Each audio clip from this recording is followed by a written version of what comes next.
بسم الله الرحمن الرحيم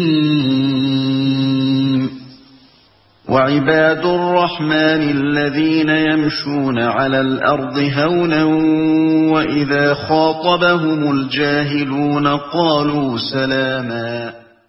بسم الله والحمد لله والصلاة والسلام على رسول الله وعلى آله وصحبه أجمعين.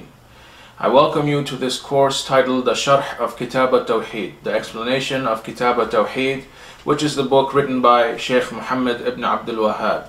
And the book we will be using for this course, inshallah, will be the Kitab at-Tawheed that's published by Darussalam Publications.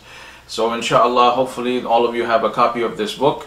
And in the coming months, we will be going through in-depth explanation of this book, chapter by chapter, point by point, as much as Allah subhanahu wa ta'ala wills for us.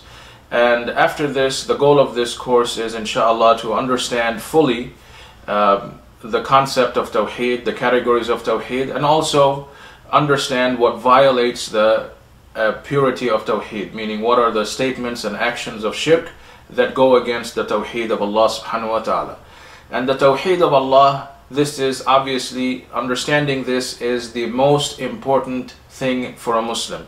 This is the absolute first pillar in Islam, to testify La ilaha illallah, that there is no deity worthy of worship except Allah.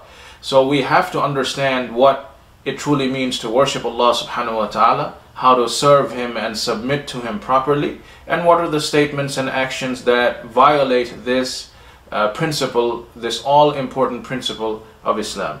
And we know that Islam itself, the word Islam, means that we submit to the one who has created us. And the message of Islam is that we worship the Creator and nothing from the creation. So it is very, very important, because this is the absolute first thing that we as Muslims must know about and follow.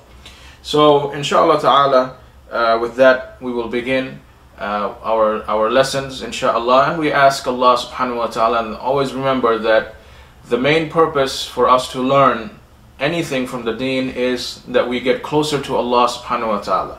We learn about Him, about His Rasul sallallahu alayhi wasallam, about His deen, and we ask Allah subhanahu wa ta'ala to make us understand that everything we learn, and also make us implement whatever we learn. Because that is the only reason as to why we seek knowledge. Not to show off, not to argue, not to beat down on people, but to correct ourselves and those who are close to us, and after that we spread the message to as many people as we can, bi-idhnillah. So Tawheed in Arabic, it means attributing oneness to Allah subhanahu wa ta'ala and describing Him as being one and unique, with no partner or peer in His essence and attributes. And the Arabs, they say wahid, ahad, wahid, all meaning one. And Allah is wahid, meaning that He is the one and only. He has no rivals, He has no peers in any way whatsoever. So Tawheed means knowing Allah is one, with none like Him. And whoever does not acknowledge Allah subhanahu wa ta'ala in these terms and does not describe Him as being the one and only with no partner or associate does not believe in Tawheed. And with regard to the Shar'i definition of Tawheed, it means believing in Allah alone as the Ilah, the God, deity, and Lord, and attributing to Him alone all the attributes of lordship and divinity. So basically, Tawheed may be defined as believing that Allah subhanahu wa ta'ala is one with no partner or associate in His lordship, rububiyyah, in His divinity, uluhiyyah or ubudiyyah, or His names and attributes, al-asma' was-sifat. These are the three categories of Tawheed. And the word Tawheed and its derivatives are used with this meaning in the Quran and the Sunnah, because you will have people who want to put doubts in your mind and say, where is this word Tawheed found? And we will look through that. We'll have proof in the book, inshallah, when we get to the book, that the word Tawheed was used by the Prophet sallallahu alaihi wasallam. And also, this concept of Tawheed is clearly found in the Quran. So don't let people confuse you and bring doubts that where is Tawheed found? Where are these three categories of Tawheed, Tawheed al-Rububiyyah, al-Uluhiyyah, al-Asma wa sifat found? And So Allah subhanahu wa ta'ala, for example, let's say Surah An-Nas. Allah subhanahu wa ta'ala says there, قُلْ أَعُوذُ بِرَبِّ النَّاسِ. Say that Allah, that I seek refuge in the Lord of mankind. This is Tawheed al-Rububiyyah. Malik al-Nas. This is a description of Allah subhanahu wa ta'ala. Ilah al-Nas. And this, that Allah is the Ilah of mankind. So you have Tawheed al-Rububiyyah, then al-Asma wal-Sifat, and then Tawheed al-Uluhiyyah. So this is a clear example that Allah subhanahu wa ta'ala uses these concepts and these Tawheed and its derivatives, these three categories, clearly in the Quran, and we will also see that it is clearly found in the Sunnah as well. And Allah subhanahu wa ta'ala has made it clear in the Quran that inna ad-deena 'inda Allahi al-Islam, that indeed the religion with Allah is Islam. This is the only acceptable religion. This was the religion that our father Adam alayhi salam came with. This is the religion that was preached by the absolute first messenger Nuh alayhi salam, all the way to the final messenger Muhammad sallallahu alayhi wasallam. No prophet, no messenger was of any other religion. So Islam was the beginning, and it was the first and the last religion, and the only religion that was sent down to mankind. Sure, the laws changed from time to time, from place to place, but the core fundamentals, the concepts, the commands, and the obligation of worshipping Allah subhanahu wa ta'ala alone, worshipping the Creator alone, was always constant. It was exactly the same. So Islam is the only religion that was revealed by Allah, and it is the only religion that He will accept from the people if the people want to live in eternal paradise after death.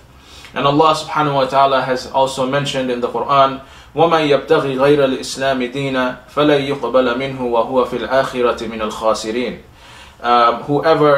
Whoever seeks a religion other than Islam, it will never be accepted from him, and in the hereafter he will be one of the losers, from the losers. So once this is understood, it should be noted that the scholars have divided Tawheed into these three categories which we mentioned.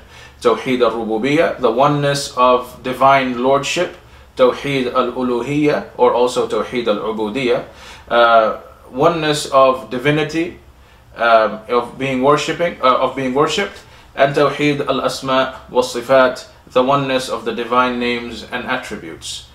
Tawheed al-Rububiyyah, the oneness of divine lordship, it means believing that Allah is one and unique with regard to His actions, such as creation, dominion, control, giving life and death, and so on, providing for His creation, and all these things. He is the only Rabb, the Lord, Rabbul Alameen, the Lord of everything that exists.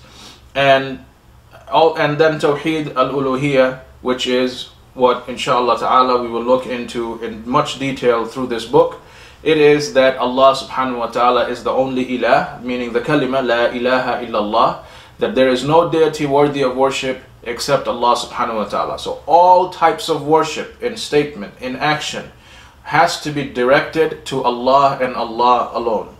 And then Tawheed al-Asma wal-Sifat, which is the third category of Tawheed, is the oneness of the divine names and attributes. Meaning Allah subhanahu wa ta'ala, His names, Ar-Rahman, Ar-Rahim, Al-Malik, Al-Quddus, Al-Jabbar, and all these 99 names that we have been informed about, these names and also the attributes of Allah subhanahu wa ta'ala, these are unique to Him and only Him.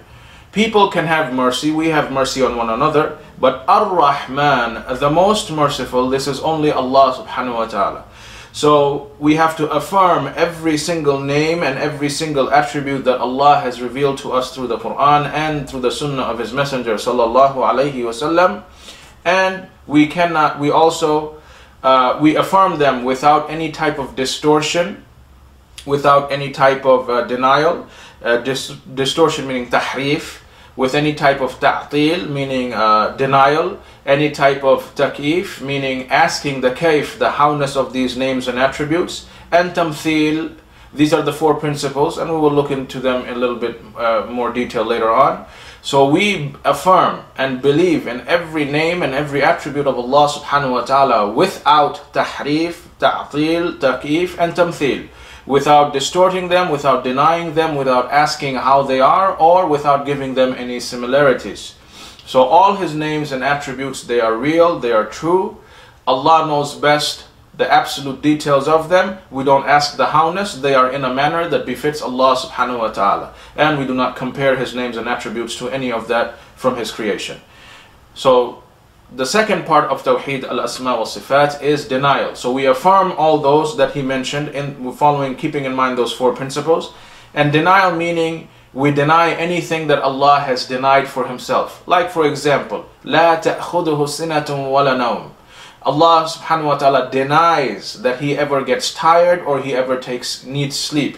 Therefore, in order to fully understand and believe in Tawheed al-Asma wa Sifat, we also deny attributes of tiredness, sleep, mistakes, and forgetfulness, and all these other weaknesses that man has been given and of the creation of Allah subhanahu wa ta'ala has been given. So we affirm whatever Allah affirmed for Himself, and we deny all the attributes and names that He denied and rejected for Himself. And the all-important principle is, as Allah subhanahu wa ta'ala mentioned in the Quran, لَيْسَ كَمِثْلِهِ شَيْءٍ. There is nothing that can be compared or that is similar to Him. وَهُوَ السَّمِيعُ الْبَصِيرُ. But at the same time, He is indeed the all-hearing and all-seeing. So this is just a brief introduction to what Tawheed means and the three categories. With this, inshallah ta'ala, we will go straight into the book to chapter number 1, which is titled at-Tawheed, the Oneness of Allah subhanahu wa ta'ala. And again, as a reminder, that the book we are using for this course is the Kitab at-Tawheed, published by Darus Salam Publications. So inshallah ta'ala, please make sure that you have the correct book so that you are able to follow along properly through the lessons. So chapter number 1, at-Tawheed, the Oneness of Allah subhanahu wa ta'ala. The first point that has been brought by Shaykh Muhammad ibn Abdul Wahhab, he brings in the verse from Surah Al-Dhariyat, in which Allah subhanahu wa ta'ala says, وَمَا خَلَقْتُ الْجِنَّ وَالْإِنسَ إِلَّا لِيَعْبُدُونَ. And I, Allah, created not the jinns and men except that they should worship me alone. This verse is the most explicit verse concerning the purpose of life, the purpose of creation. That Allah subhanahu wa ta'ala says, وَمَا خَلَقْتُ الْجِنَّ وَالْإِنسَ إِلَّا لِيَعْبُدُونَ.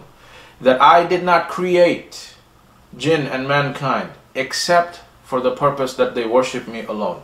In other words, Allah has denied every other reason for the existence of mankind and jinn. So if people ask you, why have you been created? Our reply as Muslims, as believers in Allah subhanahu wa ta'ala, is that we say, the goal of my existence is to worship Allah alone. This is why Allah created everything.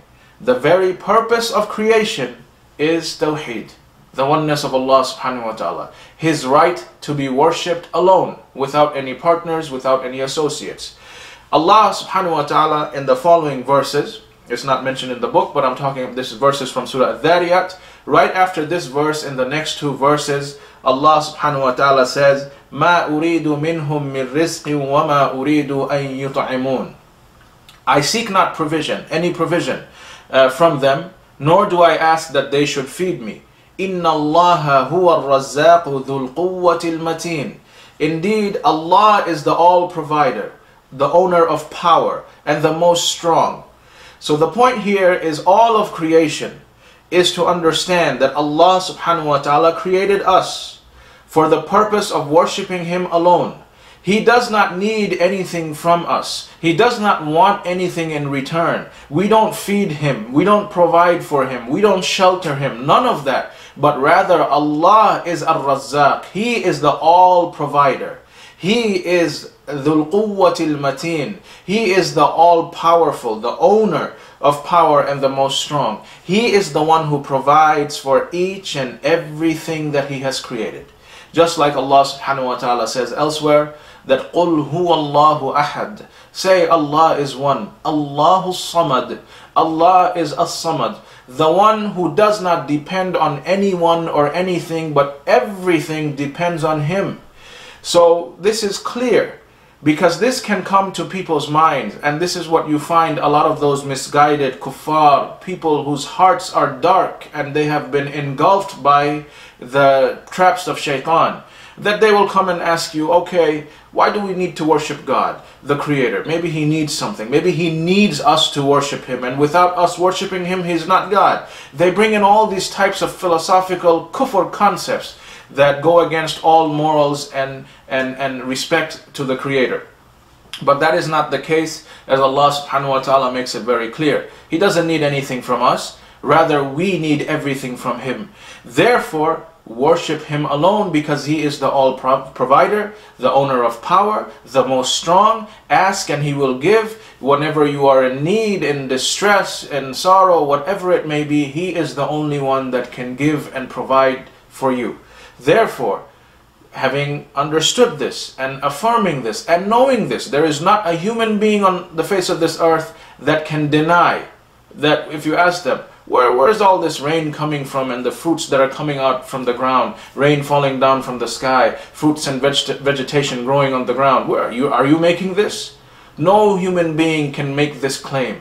We all know that a supreme being is providing all these things for us. Therefore, since you already know this, then why are you not worshipping Him?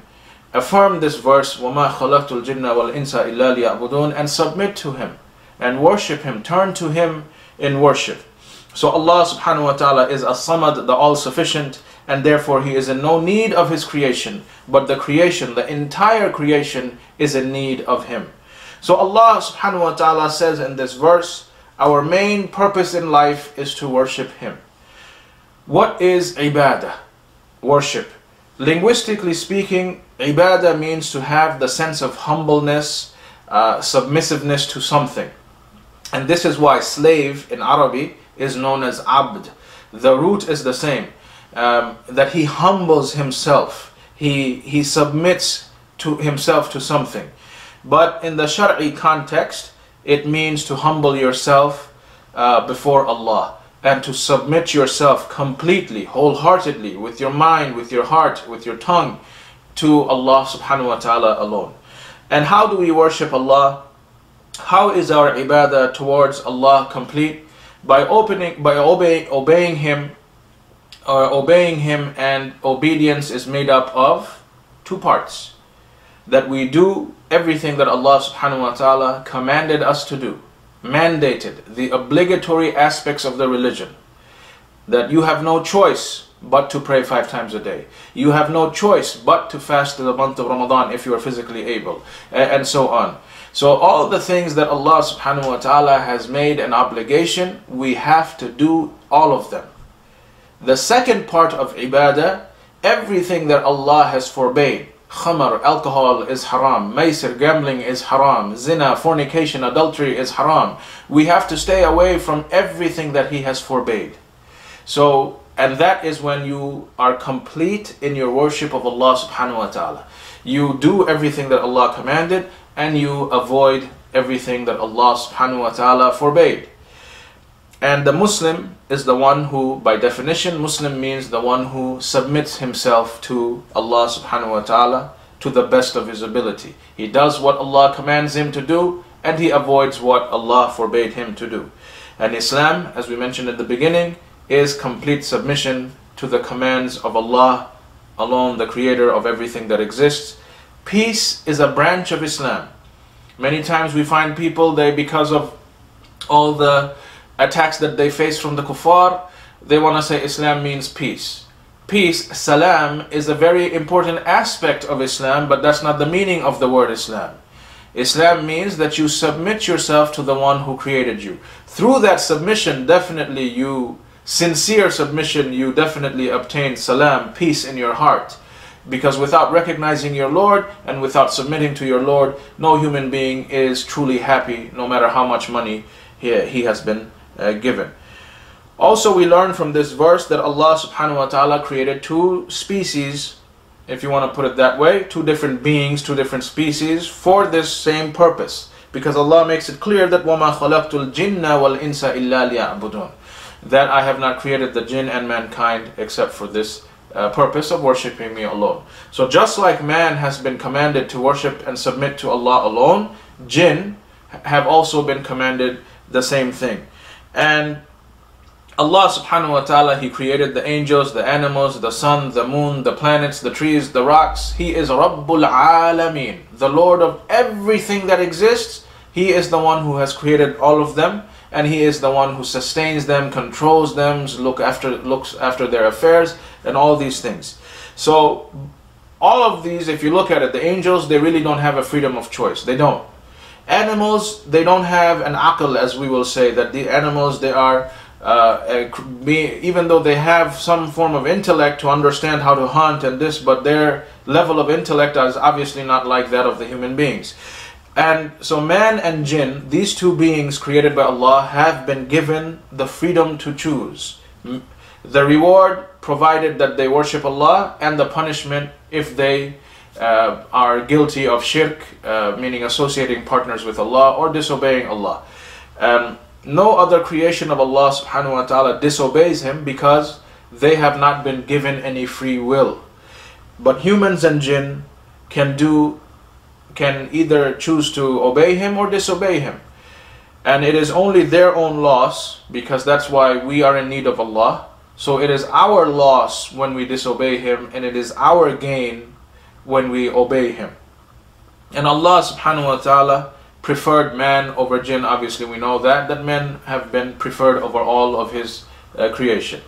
And the proof of this is in the Quran. Like for example, Allah subhanahu wa ta'ala, first of all, just the source of creation, that Allah subhanahu wa ta'ala says in the Quran, خَلَقَ الْإِنسَانَ مِنْ صَلْصَالٍ كَالْفَخَّارِ, that He has created man, Adam, from sounding clay like the clay of pottery. وَخَلَقَ الْجَانَّ مِن مَارِجٍ مِّن نَارٍ, and the jinns He has created from a smokeless flame of fire. So jinn are created from fire, and man created from clay. We know this. And also, second thing that we need to know, jinn existed before the creation of man. And thirdly, Allah preferred men over jinn. Alright? Jinn are created from fire, men created from clay. Jinn existed before men, and men have been preferred over jinn. And the proof of the second and third point is that Allah subhanahu wa ta'ala says in the Quran, وَإِذْ قُلْنَا لِلْمَلَائِكَةِ اسْجُدُوا لِآدَمَ فَسَجَدُوا إِلَّا إِبْلِيسَ كَانَ مِنَ الْجِنِّ فَفَسَقَ عَنْ أَمْرِ رَبِّهِ. And remember when we said to the angels, make sajda, prostrate to Adam alayhi salam. So they prostrated except Iblis. He was one of the jinns. He disobeyed the command of his Lord.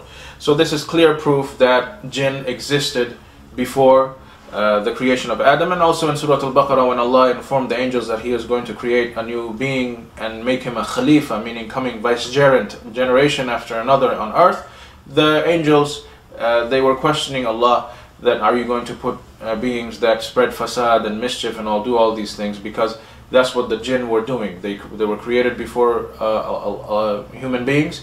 They were mischievous creatures, and also Allah had other creatures that lived on earth. Wallahu alam, the exact details of their features, but they were not human beings. They were a different type of being that existed on earth. But anyways, the point is that the jinn were created before man. Jinn and men have been given the same command to worship Him alone, and we are created in from two different things: jinn from fire, and men, human beings, from clay. So the point of this verse, as I said, the main point is that we understand that the sole purpose of our existence, of our creation, is that we worship Him alone. The second point in this chapter is the verse Allah subhanahu wa ta'ala says in Surah An-Nahl, that وَلَقَدْ بَعَثْنَا فِي كُلِّ أُمَّةٍ رَسُولًا أَنِ اعْبُدُوا اللَّهَ وَاجْتَنِبُوا الطَّاغُوتِ. And verily, and indeed, we have sent among every ummah, every nation, a messenger proclaiming, worship Allah alone and avoid all types of taghut, meaning false deities. Do not worship taghut besides Allah. Do not worship any other false deities. So here, Allah subhanahu wa ta'ala, this is just for general knowledge, this verse starts with an oath from Allah subhanahu wa ta'ala. And in the Quran, throughout the Quran, Allah uses different letters to emphasize or to show that He is making qasam, making an oath. And then you'll find many verses like this in the Quran.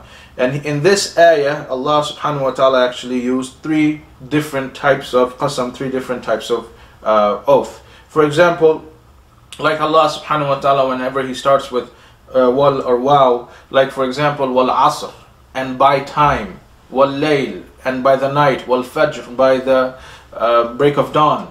So Allah subhanahu wa ta'ala emphasizes by making that oath, that by time, that this is such and such. So here Allah subhanahu wa ta'ala, wala qad, the wow, the lam, and also the qad. Here is all three types of oaths, three different emphasis, points of emphasis. So basically, the message of this verse is very important, for which Allah subhanahu wa ta'ala is taking an oath or making an oath three times before giving the message. So in other words, we can say that Allah subhanahu wa ta'ala is emphasizing three times in this verse. وَلَقَدْ, all of this is emphasis. The wow, the lam, and the qad, three different types of emphasis, one after the other. بَعَثْنَا فِي كُلِّ أُمَّةٍ رَسُولًا أَنِ اعْبُدُوا اللَّهَ وَاجْتَنِبُوا الطَّاغُوتِ. So He emphasizes this point, the fact that He did send messengers to every nation, proclaiming avoid Tawheed and worship Allah subhanahu wa ta'ala alone, because this is the core foundation, the core principle, the only principle since the beginning, from Adam alayhi salam till the final Muhammad sallallahu alayhi wasallam. This was the message of Islam, to worship Him alone and to avoid all types of false deities. So we looked at what ibadah means from the previous point in the chapter. Now a new word here, Tawheed, that Allah subhanahu wa ta'ala is telling us to avoid all types of Tawheed. Tawheed, the root meaning of which implies overstepping the boundaries. If there are limits, you cross over those limits. You are guilty of tagha. You have gone over that limit. Like for example, Allah subhanahu wa ta'ala says in the Quran that inna lamma tagha al-ma'u hamalnakum fil jariyah, regarding the flood of Nuh alayhi salam, that indeed when the water rose beyond, tagha al-ma', it rose beyond its limit. And that is the meaning of tagha, taghut, to go beyond the limits set by Allah subhanahu wa ta'ala. So as a Muslim, that circle of Islam, we have to stay within that circle. Anytime we go over anything that takes you or makes you cross the bounds of Allah subhanahu wa ta'ala is taghut. So this is a very comprehensive term referring to each and everything, action, statement, concepts that crosses the limits set by Allah subhanahu wa ta'ala. And that's something that's very important that a lot of times people fail to realize. Taghut is just not action. These are concepts too, ideologies that go against the Sharia of Allah subhanahu wa ta'ala. So like for example, somebody will come and say, we need democracy in our lands and this and that. Democracy is not from Allah subhanahu wa ta'ala. It's a man-made government. It's a government for the people, by the people, of the people. This is even their motto. So this concept is also a type of taghut. You can't believe in this. We have to believe as Allah is our creator. Part of Tawheed in Allah subhanahu wa ta'ala, worshipping Him, fulfilling Tawheed al-Uluhiyya, because this is not another category in and of itself, it's part of Tawheed al-Uluhiyya. We take Allah subhanahu wa ta'ala's rules and laws and regulations to govern ourselves and our society. That's just an example. So democracy is not an action, it's a concept. Alright, so anything, action, statement, concept that goes against the limits of Allah subhanahu wa ta'ala is known as taghut. So Allah sent a messenger to every nation proclaiming to worship Him alone and to avoid all types of taghut. So we understand the divine wisdom behind sending prophets and messengers, why they were sent, very clear from this verse. And even though the laws varied from messenger to messenger, they were given different books from time to time, but the core foundation of their message was always the same, exactly the same, of La ilaha illallah. And we also learned that Tawheed is the very first thing that we should explain to the people, because that was the sunnah of the Anbiya. That was their way. Whenever they called their people, whenever they were sent with the risala, with the message, the first thing they did was to call people to worshipping the Creator, worshipping Allah alone, and to give up all false deities in action, in statement, and in even their way of thinking. The third point brought in this chapter is the verse from Surah Isra. Allah subhanahu wa ta'ala says here that وَقَضَى رَبُّكَ أَلَّا تَعْبُدُوا إِلَّا إِيَّاهُ وَبِالْوَالِدَيْنِ إِحْسَانًا إِمَّا يَبْلُغَنَّ عِنْدَكَ الْكِبَرَ أَحَدُهُمَا أَوْ كِلَاهُمَا فَلَا تَقُلْ لَهُمَا أُفٍّ وَلَا تَنْهَرْهُمَا وَقُلْ لَهُمَا قَوْلًا كَرِيمًا. And your Lord has decreed that you worship none but Him, and that you be dutiful to your parents. If one of them or both of them attain old age in your life, say not to them a word of disrespect, nor shout to them, but address them in terms of honor. وَاخْفِضْ لَهُمَا جَنَاحَ الذُّلِّ مِنَ الرَّحْمَةِ وَقُلْ رَبِّ ارْحَمْهُمَا كَمَا رَبَّيَانِي صَغِيرًا. And lower unto them the wing of submission and humility through mercy, and say, my Lord, bestow on them your mercy as they did bring me up when I was small. So here Allah subhanahu wa ta'ala has commanded us how to behave with our parents. However, the point is that even when instructing this, the very first thing that He starts off with is Tawheed. وَقَضَى رَبُّكَ. Your Lord has decreed, referring to Allah Himself. He is the Lord of all that exists. He has decreed أَلَّا تَعْبُدُوا إِلَّا إِيَّاهُ. He has decreed that you do not worship anyone, associate any partners with Him. Worship none but Him. And then He has also decreed about the kind treatments of parents. So Allah subhanahu wa ta'ala instructs mankind that all acts of worship be directed to Him alone. That is the most binding command, followed by proper treatment of parents. Warns against, Allah subhanahu wa ta'ala here warns against mistreatment, since they brought us up when we were young and helpless by the will of Allah subhanahu wa ta'ala. So here in this, the point of this verse, bringing this verse in this chapter, Tawheed is the first command enjoined by Allah subhanahu wa ta'ala on His creation. Another thing we notice from this verse is the aspect of negation and affirmation. Like for example in the Shahada, La ilaha illallah. There is no deity worthy of worship.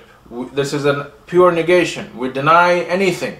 We negate any type of deity, and then we affirm illallah, except Allah. So the possibility of any deities existing is negated, and then Allah alone is affirmed. And this is the height of eloquence, that crystal clear message. There is no room for any doubts, no room for any confusions, no room for any misunderstanding. Similarly, in the same manner, Allah subhanahu wa ta'ala says in this verse, أَلَّا تَعْبُدُوا إِلَّا إِيَّاهُ. Do not worship anything, the negation, إِلَّا إِيَّاهُ, except Him, and this is the affirmation. So this is the beauty and the height of eloquence. No doubt whatsoever, no room for any doubts or confusions. So the point again, that why this verse has been brought to this chapter, that whenever Allah gives out commands, He first starts off with the command of Tawheed. Then He mentions the other commands. That's the wisdom behind this, bringing this verse in this chapter. The fourth point, which is another verse, this is a verse from Surah Nisa. Allah subhanahu wa ta'ala says, وَاعْبُدُوا اللَّهَ وَلَا تُشْرِكُوا بِهِ شَيْئًا. Worship Allah and join none with Him in worship. The same concept given out in the same manner. Worship Allah. Allah did not specify what type of worship in this verse. وَاعْبُدُوا اللَّهَ. He left it open. Worship Allah. وَلَا تُشْرِكُوا بِهِ شَيْئًا. And do not associate partners, commit shirk with Him with anything. So since He has left it open, وَاعْبُدُوا اللَّهَ, and worship Allah, all and every type of worship has to be directed to Allah subhanahu wa ta'ala alone. So worship Him alone in all types of worship, whether it's in statement, whether it's in action, whatever it may be. Anything that is classified as ibadah has to be directed to Allah subhanahu wa ta'ala alone. And similarly, this verse, the same manner of affirmation and negation. So here in this verse, Allah affirms وَعْبُدُ اللَّهَ, and then He negates وَلَا تُشْرِكُوا بِهِ شَيْئًا. So this is something, and this is you'll see this pattern throughout the Quran. Whenever this concept of Tawheed, of worshipping Allah alone, is mentioned, Allah always negates and affirms in the same sentence. Whether it be the affirmation first and negation later, second, or the negation first and followed by the affirmation, but this is present in all the places. So from this verse we understand the importance of avoiding all types of shirk, all acts of shirk, which is polytheism, is a prerequisite for the soundness of a person's devotion to Allah. Because Allah says, worship Him and avoid all types of shirk. Shirk means to worship others besides Allah. Shirk also means worshipping others along with Allah. Alright? So because there are some people who deny Allah completely and they worship others. Most of mankind, they believe in the Creator, that one being, but they join others in worship, and that's still the same thing. So shirk, either you worship others besides Allah, or you worship others along with Allah. Alright? So absolutely nothing, no one, angels, prophets, stones, trees, whatever it may be, nothing from the creation and everything other than Allah is a creation, because only Allah is the Creator. Everything else is a creation. So absolutely nothing can be joined in worship. We have to worship Allah purely, sincerely, alone and only Him. The fifth point that's mentioned in this chapter, this is another verse, a set of verses from Surah An'am.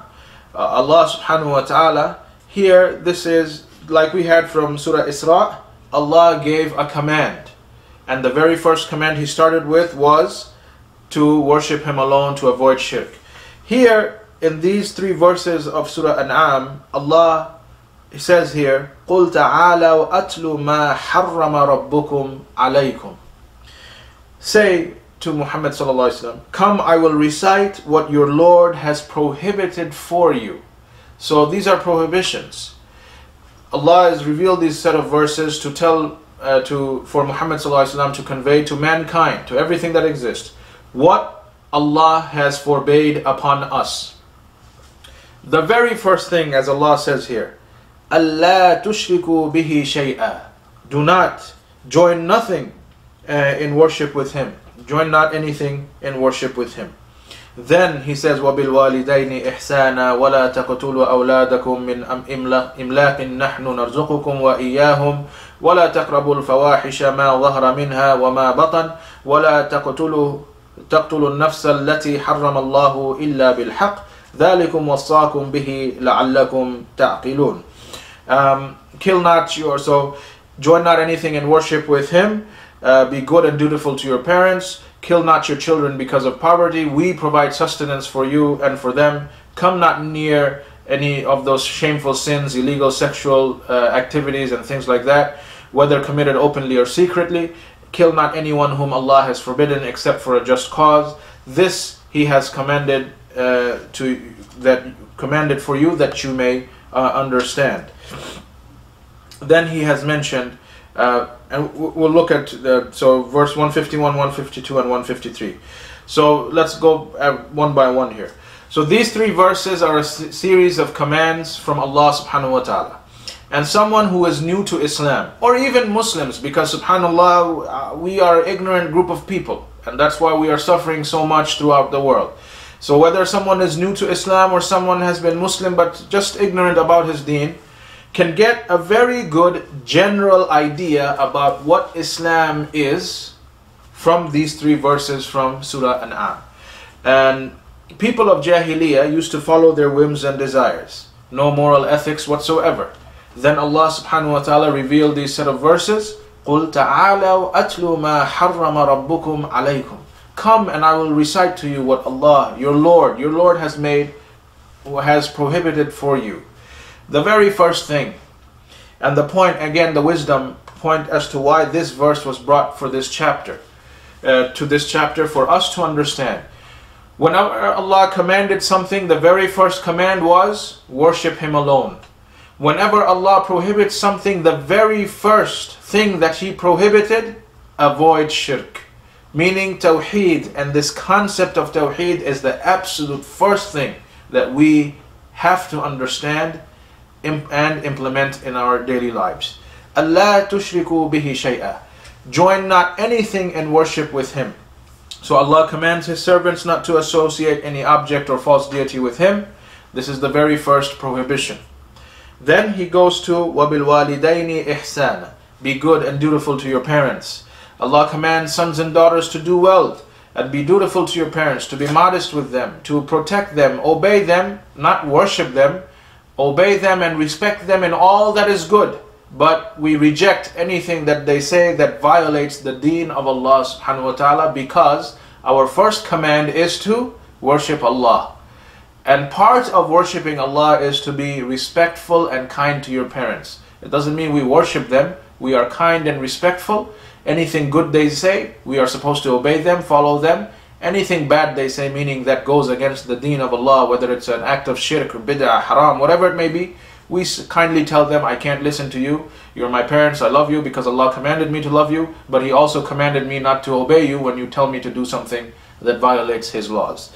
Third, وَلَا تَقْتُلُوا أَوْلَادَكُمْ مِنْ إِمْلَاقٍ نَحْنُ نَرْزُقُكُمْ وَإِيَّاهُمْ. Kill not your children because of poverty. We provide sustenance for you and for them. Allah commands Muslims not to bury the daughters alive or kill children for fear of poverty. And we saw this one during this economic crisis, when all these Wall Street and everything collapsed here. There were so many stories that people, the parents, what did they do? The father got a gun, shot his wife and his kids, then shot himself. Because they were, these kuffar, whenever Allah sends a fitna, they don't know how to react, because they are so, spoiled by looting other people's lands and other people's resources, that when they suffer something, they start committing suicide, killing their children even, because they're afraid of poverty. They don't know what to do. So Allah subhanahu wa ta'ala warns us as believers and as Muslims, no matter what state, how deep of a poverty you're in, never kill your children, because remember, it's not you who provides for them, rather Allah provides for you and them. Then the fourth thing Allah mentions, وَلَا تَقْرَبُوا الْفَوَاحِشَ مَا ظَهَرَ مِنْهَا وَمَا بَطَنَ. Do not come near al-fawahish, anything related to zina. Don't even go near them. Allah didn't say don't commit them, don't fall into them. He says don't even go near them. Whatever is apparent, whether they are committed openly or in secret, because Allah can see everything and hear everything. Allah commands Muslims not to approach any immoral deeds. The fifth thing mentioned, وَلَا تَقْتُلُوا النَّفْسَ الَّتِي حَرَّمَ اللَّهُ إِلَّا بِالْحَقِّ. And kill not anyone whom Allah has forbidden, except for a just cause, which is according to the Sharia. This He has commanded that you may understand. ذَلِكُمْ وَصَّاكُمْ بِهِ لَعَلَّكُمْ تَعْقِلُونَ. That you may, these are the commands from Allah, so that you may be able to understand. Then Allah subhanahu wa ta'ala, in the next verse, verse 152, the sixth thing He mentions here, وَلَا تَقْرَبُوا مَالَ الْيَتِيمِ إِلَّا بِالَّتِي هِيَ أَحْسَنُ حَتَّى يَبْلُغَ أَشُدَّهُ. And come not near to the orphan's property, except to improve it until he or she, the orphan, attains the age of full strength. Allah commands Muslims not to approach the property of orphans, unless with the intention to protect the wealth of the orphan, to invest in it, to increase the wealth of the orphan, because he's too or she is too young to deal with these things. So you can do that. You don't steal from it. You can protect the orphan's wealth, do business with it, increase it for him. It's his, not yours. The orphan's property should be paid back when the orphan reaches the age of maturity. He or she is able to understand and take care of his own wealth. So this is another command from Allah. The seventh thing that Allah has mentioned, وَأَوْفُوا الْكَيْلَ وَالْمِيزَانَ بِالْقِسْطِ لَا نُكَلِّفُ نَفْسًا إِلَّا وُسْعَهَا. And give full measure and full weight in justice. We burden not any person, but that which he can bear. Allah further commands us to establish justice as much as we can in regards to taking, giving, and the general rights of others. And the eighth point here, وَإِذَا قُلْتُمْ فَاعْدِلُوا وَلَوْ كَانَ ذَا قُرْبَى. And whenever you give your word, say the truth even if a near relative is concerned. Allah immediately preceded the command to establish justice in testimony with the command of doing justice in transactions. So it doesn't matter who is concerned, even if it's your brother, sister, parents, children, you have to stand up for justice. You have to be on the side of the truth. Many times we find people, maybe they're having a business transaction, it's then gone wrong, goes to court, this. Just because he's my brother or he's my friend, we're tight together, I'm gonna, give false testimony. Even though the other side, who may not even be my relative, is right. This is haram. You have to stand up for justice and you have to take the side of the truth, even if it be against your own relatives. Number 9, وَبِعَهْدِ اللَّهِ أَوْفُوا. And fulfill the covenant of Allah. The covenant of Allah is to obey Him by acting upon His commands and avoiding His prohibitions, and moreover behaving in accordance with the Quran and the Sunnah of the Messenger sallallahu alaihi wasallam. And the 10th, وَأَنَّ هَذَا صِرَاطِي مُسْتَقِيمًا فَاتَّبِعُوهُ وَلَا تَتَّبِعُوا السُّبُلَ فَتَفَرَّقَ بِكُمْ عَنْ سَبِيلِهِ. And indeed this is my straight path, so follow it and follow not other paths, for they will separate you away from His path. Allah stresses that following the straight path is to adhere to all the commands that have been stated in these three verses. Such commandments which comprise both the abandonment of prohibited acts, specifically shirk, and the fulfillment of what Allah has enjoined, specifically Tawheed, make up the straight path. And all the other things in between, of being good to parents, not stealing from the orphans, not killing people, not giving false testimony, standing up for justice, standing up for the truth. All these come in between. But the most important command is to worship Allah alone, and the most important prohibition is to avoid all types of shirk. The believers are commanded, فَاتَّبِعُوهُ, to follow this path, وَلَا تَتَّبِعُوا السُّبُلَ, and not to follow other paths, because the straight path is only one. Other paths are numerous, countless number of wrong paths, but the straight path is only one. فَتَفَرَّقَ بِكُمْ عَنْ سَبِيلِهِ. And all those wrong paths, they will take you away from His path. Allah again brings it back to the singular. So even in the grammatical structure in this verse and elsewhere in the Quran, we find that the path to Allah is only one, but the path away from Allah is many, numerous. So this is again a point for the wise believers, that we find people and they criticize that there's no 4 or 5 different ways to Allah. When you say this, they want to call you names. Oh, you are Wahhabi, you are this, you are that. Okay, even grammatically speaking, this is what Allah says in the Quran. His path is singular. Paths, other paths is plural. Like for example, another verse, that Allah, the Quran was revealed so you can take people مِنَ الظُّلُمَاتِ إِلَى النُّورِ, from the darknesses to the light. Allah didn't say anwar, to the lights, no. Darknesses, plural, many, but the light is only one.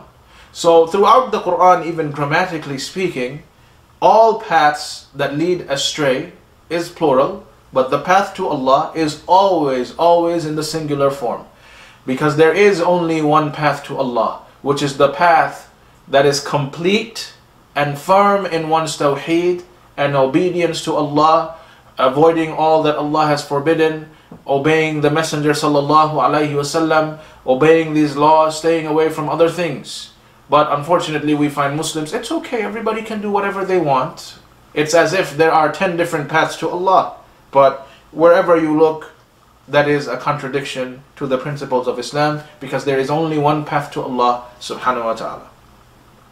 So here we can see that it's Allah subhanahu wa ta'ala like gave a few commandments here, but the point is, again, we relate it to the chapter.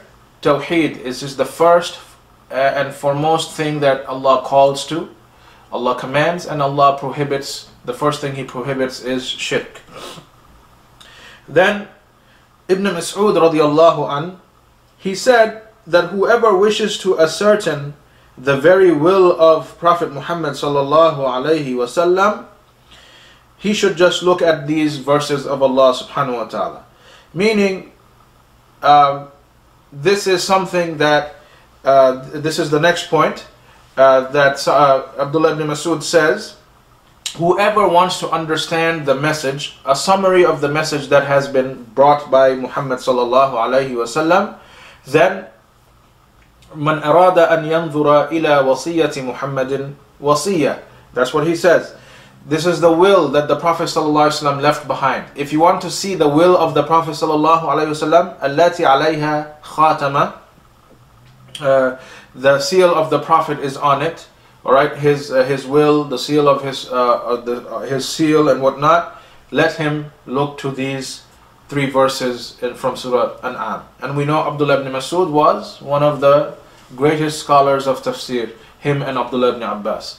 So he is saying that these 3 verses from Surah An'am, this is the will of the Prophet sallallahu alaihi wasallam that he has left for mankind. So we see the importance of the 10 commandments that are mentioned in these 3 verses. And the commandments of the Prophet are exactly those of Allah, because he sallallahu alaihi wasallam instructs only what Allah commands. And whenever you see commandments and instructions, this, that, Allah starts with Muhammad sallallahu alaihi wasallam first. He tells him first, and then qul, that's there, that convey, and it's for him first and foremost, and for everybody else. Also, we see how knowledgeable the companions were. In this case, especially Abdullah ibn Mas'ud was and we said that he is one of the best when it comes to tafsir, along with Abdullah ibn Abbas. And it is his understanding that these 3 verses is like the wasiyah of the will of Muhammad sallallahu alaihi wasallam. The 7th point in this chapter is a hadith, narrated by Mu'adh ibn Jabal. And this is recorded in Bukhari and Muslim. This is an incident that happened as Mu'adh ibn Jabal, and Mu'adh ibn Jabal, he was from the Ansar, he was from the people of Medina. He was also from the prominent scholars among the companions. He was very knowledgeable in Islamic sciences, in law, and also interpretation of the Quran. He witnessed the Battle of Badr and the rest of the Prophet's battles. And on the day of the conquest of Mecca, the Prophet ﷺ appointed him as his viceroy in Mecca to teach people the basics of the religious fundamentals. And afterwards, the Prophet ﷺ sent him, and we will look at that hadith as well later on, sent him to Yemen as a judge and teacher. And Mu'adh ibn Jabal, he died in 18 Hijri at the age of 38. So the Prophet ﷺ, him and the Prophet ﷺ were riding a donkey together, and they were riding, and the Prophet ﷺ asked him, Ya Mu'adh, atadri ma haqqullahi ala al-ibadi wa ma haqqul ibadi ala Allah? O Mu'adh, do you know the right of Allah upon His slave and the right of the slave upon Allah? Allah's rights on His slaves, on His servants, what Allah deserves from His servants and makes obligatory upon them. The rights of the servants upon Allah, it refers to obviously we don't have any right over Allah, He's the creator, we're the creation. But what it means is, it refers to Allah's promise to reward His obedient servants out of His bounty, out of His mercy. Qultu, so Mu'adh says, I said, Allahu wa rasuluhu a'lam. I said, Allah and His Messenger know best. This is a very important concept. When we don't know something, we are supposed to say Allah knows best. Obviously, we don't say now Rasuluhu wa Rasuluhu a'lam because the Prophet ﷺ has passed away. But Allah, He is ever living. So Allah, whenever we are faced with something, just say La adri, I don't know. Allahu a'lam. But we are big shots. We forget our position in society. We don't want to look. We have ego problems. Somebody asks a question. Somebody's talking about deen. I want to stick my nose in that circle, be a big shot, show people that I read a few books here and there, went to a few durus in the masajid here and there. So I have to show off now. This is something very, very dangerous. If we don't know something, and most of the times we don't, right, there's no problem. There's no problem. Don't put yourself in a position where you expose yourself to the sin of Allah, to the punishment of Allah subhanahu wa ta'ala. It is a huge sin to just make things up. You know, I read, I think it was, you know, I don't really clearly remember, but I'm pretty sure. This is a contradiction, this statement. You don't really remember, but you're pretty sure at the same time. So this is how we talk. All of us, we talk this way, unfortunately. So if you're not sure of something, just say it, that at this moment I don't remember, I don't know, Allah knows best. I'll go find out. I'll go review my notes from the masjid. I'll go review my notes from the dars, whatever it is. But you can always come back. But don't show off right there. Don't make this mistake that, let me just say something, I think I'm a little bit sure, whatever it is. You have to be fully sure. This is the deen of Allah subhanahu wa ta'ala we're talking about. So anyways, Mu'adh ibn Jabal, whose knowledge we just briefly spoke about and his position we briefly spoke about, he didn't know something. This is the adab of the Salaf, that don't know something, say Allah knows best, I don't know. So then the Prophet ﷺ replied to Mu'adh, gave him the answer that what is that haqqullahi ala al-ibadi an ya'buduhu wa la yushriku bihi shay'a. The right of Allah upon His slaves is that His slaves worship Him alone and avoids all types of shirk. Wa haqqul ibadi ala Allah, and the rights of the servants is that an yu'adhibu man la yushriku bihi shay'a, that Allah will not punish anyone who is not guilty of shirk. So as long as you are free from shirk, Allah will not punish you. So then Mu'adh, who was so happy and excited, he told the Prophet ﷺ, أَفَلَا يُبَشِّرُ النَّاسِ, should I not give this glad, let me go inform the people. The Prophet ﷺ said to him, لَا يُبَشِّرْهُمْ فَاتَّكِلُوا, don't go and convey this to the people, because all they'll do is just depend on this one statement. They're not going to do anything else. Oh wait, all I have to do is avoid shirk. I don't have to do anything else in my life, so Allah will not punish me. But there is salah, there is siyam, there is zakat, there is hajj, there is all the other obligations, hijab, not lying, this, following the sunnah. All of this is part of Islam. So you can't just rely on this one statement and think that you just sit around and do nothing. It doesn't work that way. So this obviously happened during the early stages of Islam. Rasulullah sallallahu alaihi wasallam had great wisdom. He knew the revelation was still coming. He knew there were many laws still to come. So it was best not to go inform this to the general mass, because the general mass will misunderstand and all they'll do is rely on this and not do anything else. So here again we understand what's the point of this hadith in chapter number 1, the importance of Tawheed. These introductory chapters, Shaykh Muhammad ibn Abdul Wahhab brings in these evidences to show to us how important Tawheed really is.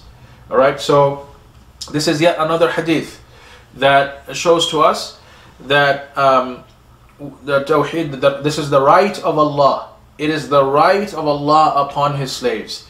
He has to be worshipped alone, and all types of shirk has to be avoided. And the right of the servant, if he fulfills this command, Allah will not punish him. So whoever, and also the other points from this hadith, that we see that if you don't know something, simply say Allah knows best. Raising questions to get answers. This was a sunnah of the Messenger sallallahu alaihi wasallam. When he wanted to teach people, he would ask them questions, get some answer, have a discussion.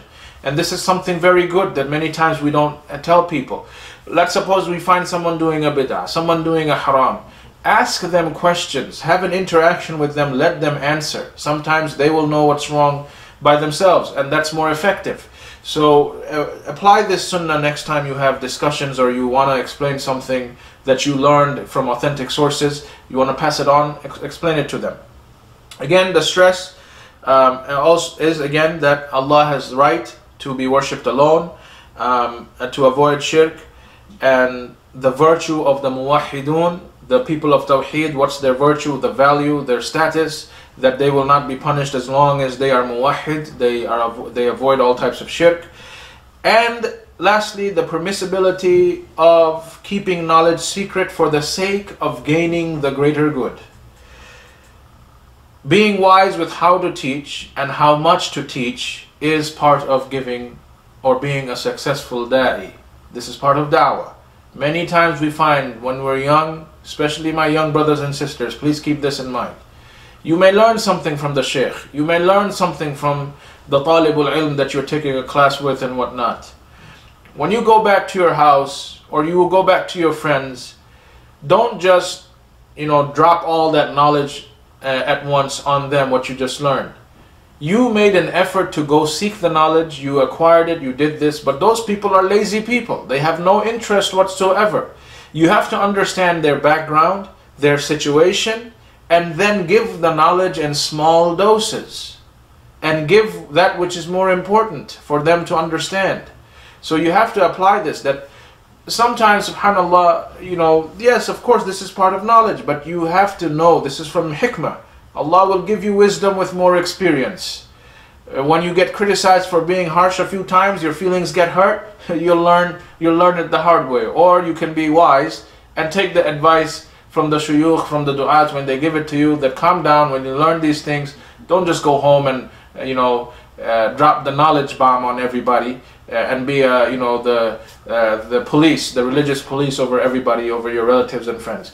Give knowledge in small doses. This is what the Prophet ﷺ did. And this is from the sunnah. Be wise, know people's background, know people's situation, and based on that, think very hard which part of the knowledge you should give to them at what time, and slow and steady wins the race, as they say. Also, we see how polite we must be towards those who teach us the deen. Look at the adab of Mu'adh ibn Jabal, very clear, very, very nice. Muhammad sallallahu alaihi wasallam was the teacher, but this is from the adab. Look at the way the Salaf used to behave with the shuyukh. Okay, so, but nowadays we're rowdy people. We go to the masjid, the sheikh, he says something that's from the sunnah that says, I don't like it. Sheikh, you're being too harsh. I don't like this sheikh. I don't like that masjid because the imam there is too strict. This, that. We want to slander, backbite, look for their faults. We find somebody he teaches us religion. A lot of times this happens. This happened, subhanAllah. It's like, we have the imam of the masjid. Somebody yells at him, yells at his family. He's a human being and he has the right to defend his family. If he gets angry, stop yelling at my wife and kids for no reason. Oh my God.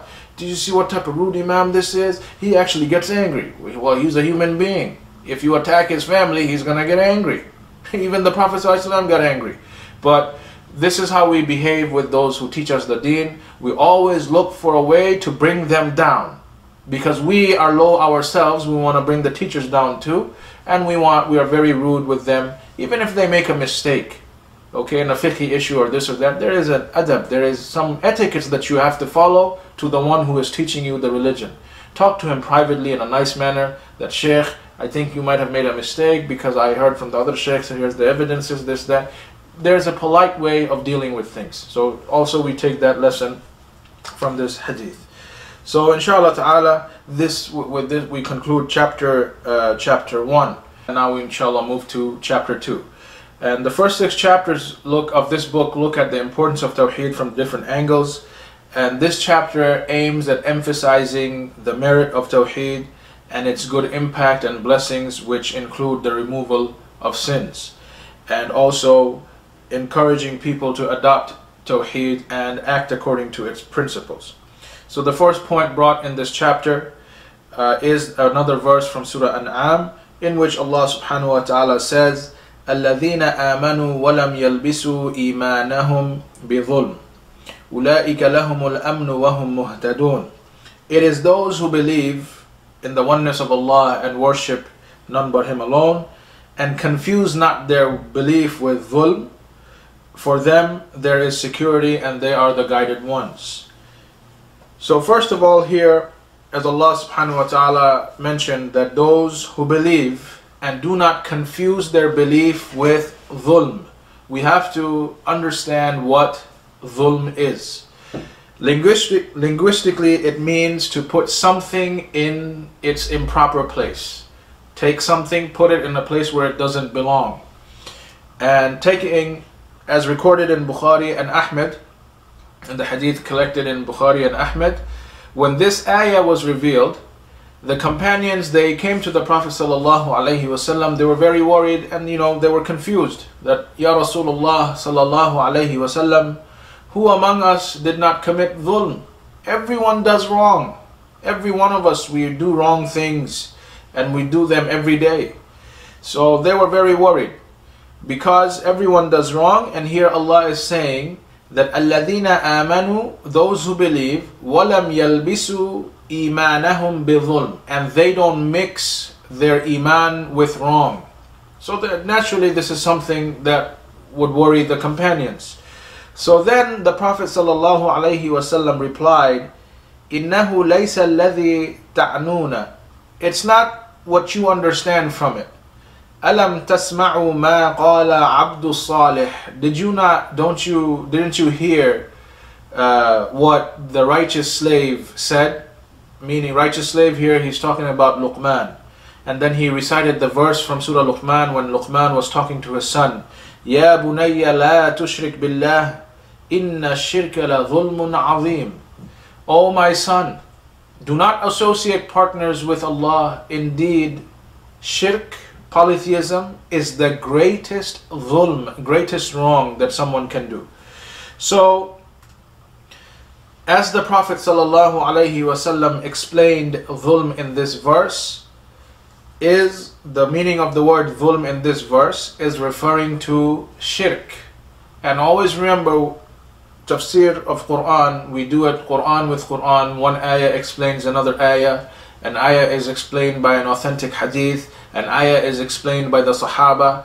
And the ayah is explained through the Arabic language. So here is a clear example from the Sunnah where the Prophet ﷺ used one verse of the Quran to explain another verse.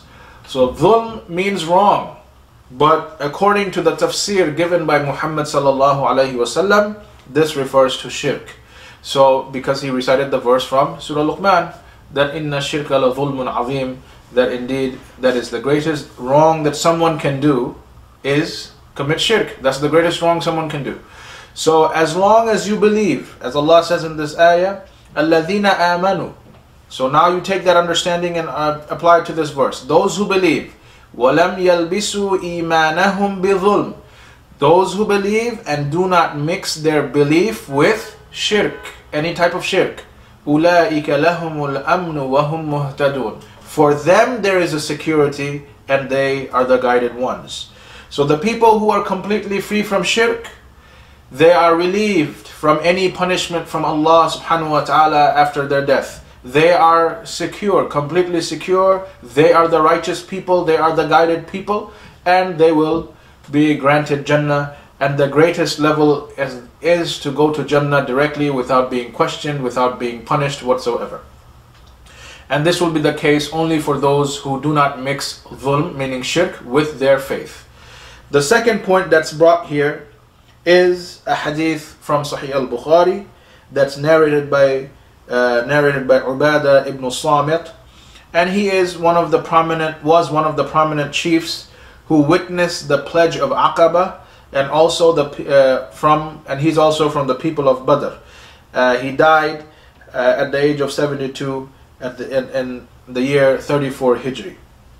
So while explaining the importance of Tawheed, the Prophet ﷺ here, he shed some light into the prerequisites that a Muslim must first fulfill in order to attain that security from Allah. For example, here let's read the hadith. Ubadah ibn Samit says that Allah's Messenger ﷺ said, whoever testifies that there is nothing worthy of worship in truth except Allah alone, who is without partner, and that Muhammad sallallahu alayhi wasallam is his slave and messenger, and that Isa alayhi salam is the slave of Allah, his messenger and his word, which he bestowed to Mary, and the spirit created from him, and that paradise and hellfire are realities, Allah will admit him into paradise, whatever his deeds might be. So a person must testify, first testify, Man shahida an la ilaha illallah wahdahu la sharika lah, that this is the first testimony, and act according to its meaning properly, both inwardly and outwardly. Then the person has to affirm that wa anna Muhammadan abduhu wa rasuluhu, and that Muhammad sallallahu alaihi wasallam indeed is the slave and messenger of Allah, is the abd of Rasulullah, abd and a Rasul of Allah. And this is also a very important issue. The Prophet sallallahu alaihi wasallam is the true definition of the word abd. If you want to know what or who is an abd, we look at the life of Muhammad sallallahu alaihi wasallam. For example, Allah subhanahu wa ta'ala says in the Quran, Subhanalladhi asra bi'abdihi laylan min al-masjid al-harami ila al-masjid al-aqsa. Glorified be He, Allah, who took his slave Muhammad sallallahu alayhi wasallam for a journey by the night from al-Masjid al-Haram, from Mecca, to al-Masjid al-Aqsa, which is in Jerusalem. Allah calls Muhammad sallallahu alayhi wasallam abdihi, his slave. And throughout the Quran, this is something very amazing. Allah calls all prophets by their names and messengers by their names. But when he's addressing the Prophet sallallahu alaihi wasallam, he calls him by his slave, abdihi, or ya ayyuhan nabi, O Prophet. This is to show us the status that Muhammad sallallahu alaihi wasallam has in the sight of Allah.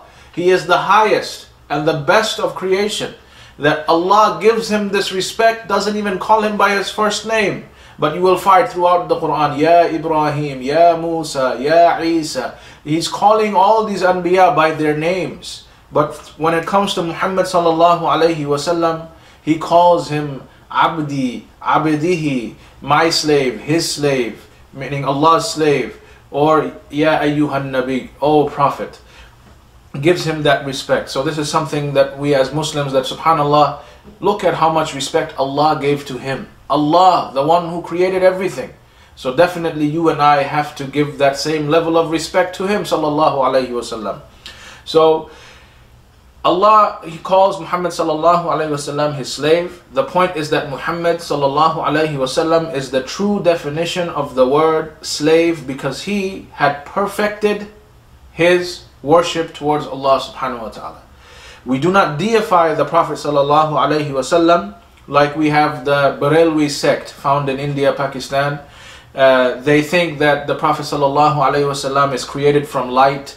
They think that you can make dua to the Prophet sallallahu alayhi wasallam, ask him for things. If they're sick, if they need money, if they need a job, they cry out, Ya Rasulullah, give me such and such, and I need such and such. So this is not what we do, because he is not a deity. He's a human being, but the best human being. He doesn't have divine powers, as we shall see later on in the coming chapters.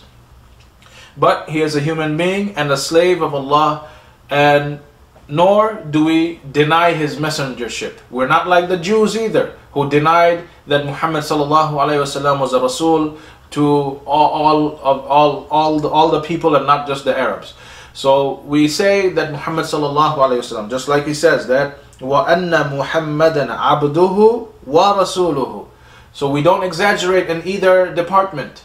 He's a human being and he's a slave, the best slave, but at the same time he is a messenger, the best messenger from Allah subhanahu wa ta'ala. We take the middle path. We don't deify him, nor do we reject him completely.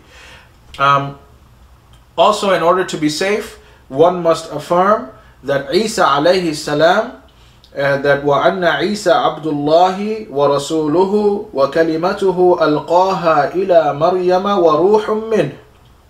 And this is another thing that people must testify to, that Isa alayhi salam, Jesus, is the word that Allah bestowed to Maryam, and it must be understood properly that Isa alayhi salam is not the word of Allah. Right? He's not the word of Allah. It's the word that caused him. Allah said, kun fayakun, but regarding his creation. And you will find this in Surah Ali Imran and also in Surah Maryam. Allah said, kun fayakun, be, and he was. So the word of Allah caused the creation of Isa alayhi salam. Isa alayhi salam is not the word of Allah. Right? This is we have to make a clear distinction, because this is an aspect of aqidah, of your belief. Don't get confused saying Jesus is the word of God. He's not the word of God. The word from Allah caused him, created him, just like everything else, kun fayakun. Anyways, so, and the spirit from him, so it is a word that Allah bestowed to Mary. The word caused Isa's creation, alayhi salam. A spirit from him, azza wa jal, meaning Jibreel alayhi salam came and blew the soul of Isa alayhi salam into Mary, and thus he was formed in her womb. So next, one must also affirm that wal jannatu haqq wan naru haqq, and Jannah is the truth and the hellfire is the truth. They're both real and they're the truth. All of these prerequisites are issues of aqidah. Again, shows to us the importance of Tawheed and the blessing of Allah upon those who have 100% Tawheed. So those who are clear about these concepts, Allah will admit him to Jannah ala ma kana min al-amal, whatever his deeds might be. So the great gift for those who die upon complete Tawheed, having understood properly and implemented it properly, having stayed away from any type of shirk, the greatest gift is that they will have security after death. And we do not exaggerate the status of the prophets and the messengers, any of them, by deifying them or denying them. We follow the middle path, that they are the slaves of Allah, they are the messengers of Allah, they don't have any divine strength from their own. All divinity, only Allah subhanahu wa ta'ala has that status, that He is the divine being, only Allah. But the point is, from this hadith as well, we see that the security that is given, that is promised by Allah to those who have complete understanding of Tawheed and implement it properly without any type of shirk. Moving on. The third point in this chapter is another hadith collected in Bukhari and Muslim. And this is a hadith that's been narrated by Itban, who was from the who was from the tribe of Banu Salim ibn Auf, and he was a well-known companion, and he died during the Khilafah of Muawiyah radiallahu an. Again, the same message related to the previous 2 points. That's the theme of this chapter, the security that is given to the people of Tawheed. So here the hadith says, the Prophet sallallahu alaihi wasallam said, فَإِنَّ اللَّهَ حَرَّمَ عَلَى النَّارِ مَنْ قَالَ لَا إِلَهَ إِلَّا اللَّهِ. So meaning Allah has forbidden, indeed Allah has forbidden for hell the person who testifies there is nothing worthy of being worshipped, and there is no deity worthy of being worshipped except Allah, seeking thereby يَبْتَغِي بِذَلِكَ وَجْهَ اللَّهِ, and seeking thereby nothing but Allah's face. So the great gift, again the point is, the great gift for those who die having testified that there is no deity worthy of worship except Allah. Hellfire is haram for such a person. Hellfire is haram for the muwahhid, for the person of Tawheed. It is not sufficient to utter the testimony of faith without retaining firm belief in the heart, as was the case of the hypocrites. They just said La ilaha illallah just to mix with the Muslims and then try to harm them. So here Allah is saying, the Prophet ﷺ is saying, يَبْتَغِي بِذَلِكَ وَجْهَ اللَّهِ. He says this, he testifies this because he sincerely wants the face, he's seeking the face of Allah subhanahu wa ta'ala. He's not saying this, he's not testifying this to make anybody else happy, but he is sincere in his Tawheed, in his commitment to Tawheed. So similarly, it is not sufficient to retain firm belief of the heart without verbally pronouncing the Shahada. You have to say it, and you have to say it with conviction. You have to say it with sincerity, that you're not doing this for any other reason but to seek the face of Allah subhanahu wa ta'ala, to have the rahmah from Allah subhanahu wa ta'ala, and other such beautiful things. And the mere utterance of the testimony by those who adore other false deities or objects besides Allah, such as devotees of the shrines, is of no avail. It cannot help you, because the only security that you'll get is by submitting to Allah wholeheartedly, and only to Allah, being free from, remember, they don't mix their iman with any type of zulm, any type of shirk. Completely shirk-free iman. Then you have this promise from Allah subhanahu wa ta'ala. They do this seeking Allah's face, and we know Allah's face is real, and it's in a manner that befits His Majesty.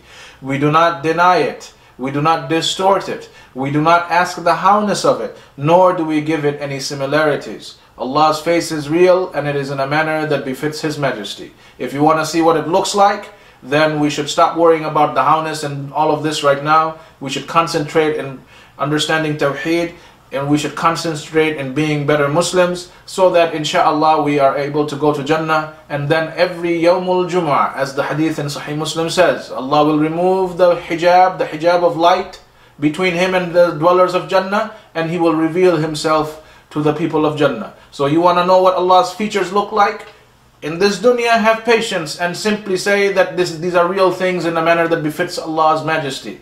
You want to know? Just be patient, follow Tawheed, follow Islam properly, and inshallah you will get to see exactly what Allah Azza wa Jal looks like every Friday in Jannah. And we ask Allah subhanahu wa ta'ala that may He make all of us Muslims be among those who will be delighted to see the face of Allah subhanahu wa ta'ala. So next point mentioned in this hadith, mentioned in this chapter, point number 4. This is a hadith narrated by Abu Sa'id al-Khudri. And Abu Sa'id al-Khudri radiallahu an is from Banu Khudra. He was a famous companion who narrated many ahadith, and was the son of another companion, Sa'ad ibn Malik. And he died in 74 Hijri. And this hadith has been collected by Ibn Hibban and Al-Hakim, and it's an authentic hadith. This is a conversation that took place, the Prophet ﷺ is informing us of a conversation that took place between Musa alayhi salam and Allah Azza wa Jal.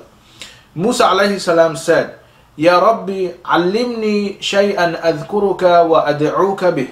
Teach me something that he can use, I can use for both remembering you and making dua to you, calling you. So Musa alayhi salam was asking for one phrase that would serve two purposes.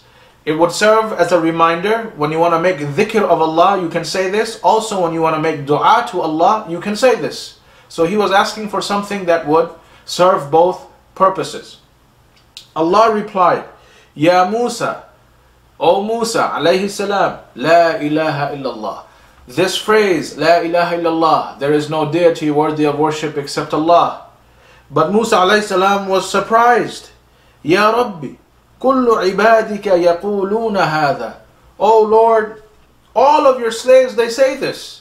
Musa alayhi salam wanted something special for him. He wanted something special that, subhanallah, for what Allah caused him to forget the greatness of this statement. That all of your slaves are saying this. I'm a Rasul, I'm your messenger, give me something special that would serve both purposes. And so then Allah subhanahu wa ta'ala, He replied to him that لو أن السماوات السبع وعامرهن غيري والأرضين سبع في كفة ولا إله إلا الله في كفة مالت بهن لا إله إلا الله. That, O Musa, if all the 7 heavens and all that is in it, وعامرهن بغيري, all of the 7 heavens that Allah has created, and whatever it contains, بغيري, because Allah is not contained in His creation. So all of the 7 heavens and whatever it contains other than me, because Allah is not contained in His creation, He's not everywhere. Allah is above. Ar-Rahmanu ala al-arshi istawa. He is above His creation. He is far above all that He has created. So everything that He has created, the 7 heavens and everything else that is in it, other than Allah, because He is above His creation, and all the earths, if they are put on one side of the mizan, on one side of the scale, and just this statement of La ilaha illallah on another side of the scale, this statement of La ilaha illallah will outweigh everything that Allah has created. Subhanallah. So this is the weight of this phrase, and this is the security that this testimony brings to the human beings. That when we say, Inna ad-deena inda Allahi al-Islam, indeed Islam is the religion, only acceptable religion with Allah, definitely this is the truth, and there is no other truth but this.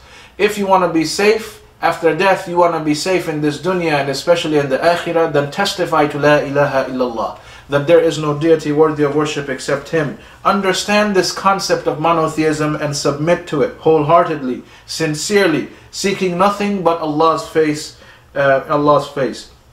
So here again we see how weighty this statement of La ilaha illallah is, this testimony of Tawheed is, and this gives security. And also a side point, the best dua that you can make and the best remembrance that you can do of Allah subhanahu wa ta'ala is to say La ilaha illallah. Now of course it doesn't mean you go sit in a circle like some of our people who follow the Sufi sect. They sit in circles and they jump up and down, La ilaha illallah, La ilaha illallah. They jump up and down saying it who knows how many times throughout the night. They take turns, this, that. None of that is from the Sunnah. This is a pure bid'ah, and many times these people, they go so deep into their bid'ah that they actually fall into shirk in many ways. But anyways, you can say La ilaha illallah as many times as you want. There's no specific hadith saying, say La ilaha illallah, this specific phrase, this many times a day, this will happen to you. Alright, so you can say this as many times as you want. The greatest dua you can make is to say La ilaha illallah. The best reminder that you can have, remembrance that you can have, is to say La ilaha illallah. The proof is this hadith. Musa alayhi salam was asking for something special. Allah told him, say La ilaha illallah. Definitely we can say the same thing, and we take a lesson from this hadith and understand the importance of this phrase. Moving on, the fifth point in this chapter. This is a hadith collected in at-Tirmidhi, narrated by Anas radiallahu an, where the Prophet sallallahu alayhi wasallam said that Allah subhanahu wa ta'ala, قال الله عز وجل, that Allah the Most Exalted said, O son of Adam, were you to come to me with the world full of sins and meet me without making anything partner to me, I would come to you with a similar amount of forgiveness. And this is the hadith Qudsi. So, and Anas ibn Malik radiallahu anh, just briefly, as you can see, and as we said, we will try to go into as much detail as possible in every chapter.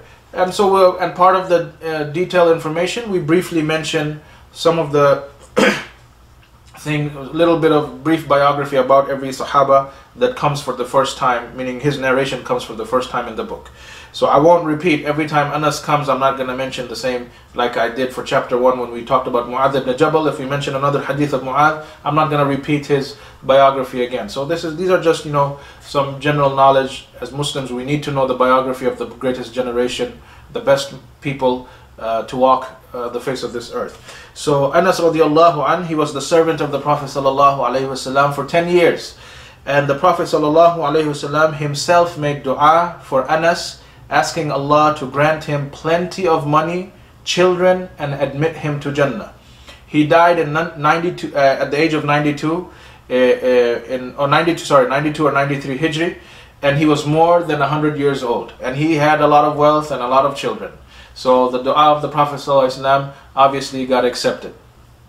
And anyways, so the message of this hadith is crystal clear. This is a hadith Qudsi, as I said, because Qala Rasulullah, Qala Allah. That's what hadith Qudsi is. The Prophet, Allah's Messenger sallallahu alayhi wasallam says that Allah says, kada wa kada, and then we see.